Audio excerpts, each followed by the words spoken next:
पण बरेच उद्योजक किंवा व्यावसायिक आहे यांचे बिझनेस हे सीझनल असतात. म्हणजे वर्षभरासाठी एक ठराविक काळामध्ये त्यांचं खूप जास्त उत्पन्न येतं आणि वर्षभरामध्ये उत्पन्न खूप कमी असतं किंवा उत्पन्नच नसतं. पण वर्षभर खर्च तर असतातच.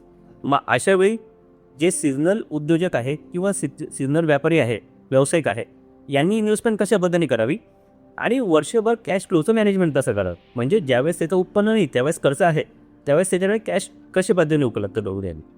अगदी खरं मुळात आमच्याकडे असे बरेच इन्व्हेस्टर आहेत आणि तुम्ही असं म्हणू शकता की ते आमची USP आहे की सीझनल जे व्यावसायिक आहेत आमच्याकडे मोस्ट ऑफ क्राऊड त्यापैकी आहे.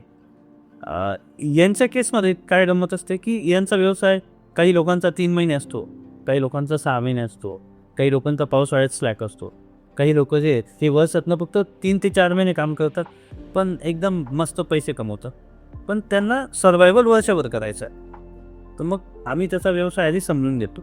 पण कॉमन जे सीझनल बिझनेस आहेत ते जवळपास 4 महिने चालतात. जसं की मंडप व्यावसायिक असतील, केटरिंगवाले असतील, फोटोग्राफर आहे किंवा असे बरेच ट्रॅव्हलवाले आहेत की ट्रॅव्हलचा काही पीक सीझन नसतो. म्हणजे एक सीझन पीक असतो, दुसरा डाऊन सीझन असतो.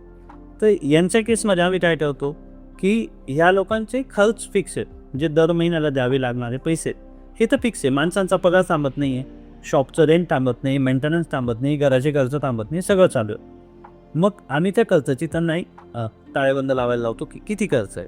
मग समजा ती एक्स अमाऊंट आली तर आम्ही प्रयत्न करतो की त्यांच्याकडे कमीत कमी त्या खर्चाच्या 8 ते 10 पट रक्कम त्यांच्याकडे एमर्जन्सी फंडामध्ये बॅकअपला असावी. ओके, म्हणजे जेणेकरून त्यांचा जो पुढचा 8 ते 10 महिन्याचा खर्च आहे हा त्याच्यातून निघेल. मग जो उरलेली रक्कम आहे, समजा त्या वर्षात त्या 4 महिन्यामध्ये त्याने 30 लाखाचा व्यवसाय केला, म्हणजे 30 लाख हे त्याचं उत्पन्न आहे. तर 30 लाखापैकी आम्ही काय करतो ना की त्याचा 50,000 रुपये महिन्याचा खर्च असेल तर त्याला 5 लाख रुपये आम्ही बाजूला काढायला लागतो. 10 महिन्याचा बॅकअप. हो, उरले 25 लाख रुपये. 25 लाख रुपयापैकी आम्ही त्याला रिकमेंड करतो की 12.5 ते 13 लाख रुपये हे नेक्स्ट इयरला तुला परत भांडवल लागणार आहे व्यवसायासाठी. त्यावेळेस गरज असतो त्याच्यासाठी लिक्विड फंडात पार्क करून ठेव, म्हणजे तो काम पण करतोय, त्याला इंटरेस्ट पण चालू आहे. आणि जी उरलेली रक्कम आहे 12.5 ते 12 लाख रुपये, याच्यामध्ये आम्ही त्याचं लॉंग टर्म प्लॅनिंग करतो. त्याचं रिटायरमेंट असेल, चाइल्ड एज्युकेशन असेल, बिझनेस एक्सपान्शनसाठीचे, म्हणजे त्याला एखादा शॉप घ्यायचा आहे, तर ह्या सगळ्या गोष्टी बकेटिंग करून मग त्या पद्धतीने त्याला आपण रिकमेंड करतो. पण या लोकांना हे सगळं करणं नक्कीच गरजेचं आहे आणि याचे फळं पण लोकांना दिसत आहे.